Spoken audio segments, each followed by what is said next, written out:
وَلَقَدْ صَرَّفْنَا فِي هَذَا الْقُرْآنِ لِلنَّاسِ مِنْ كُلِّ مَثَلٍ۔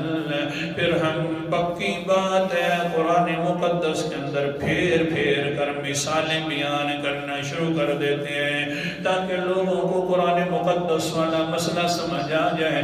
وَقَالَ الْإِنسَانُ أَكْثَرَ شَيْءٍ جَدَلًا، اور انسان بہت زیادہ آگے سے جھگڑنا شروع کر دیتا ہے۔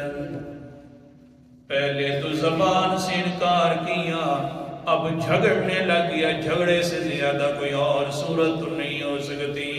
لیکن یہ جو انسان ہے جھگڑنے والا، کون جھگڑا کرتا ہے؟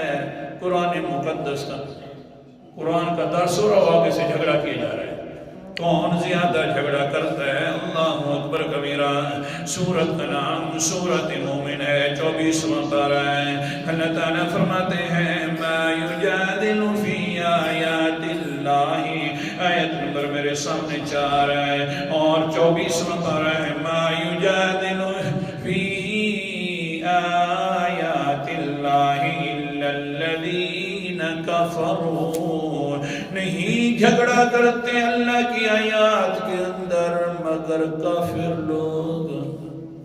حوالہ دکھا رہا ہوں، قرآن مقدس کا مقابل جو بنتا ہے وہ مومن نہیں بنتا۔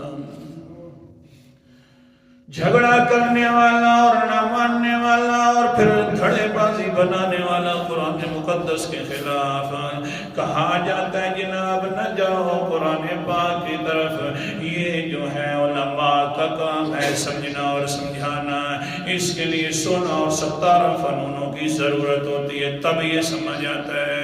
ہاں یہ جو اس طرح کے مولوی ہوتے ہیں اور قرآن پاک سمجھانا شروع کر دیتے ہیں، اصل کے اندر لوگ گمراہ کرتے ہیں جناب وہ سمجھانے والے۔ قرآن پاک کا فیصلہ ہے جو قرآن مقدس کے خلاف جھگڑے وہ مومن نہیں ہے۔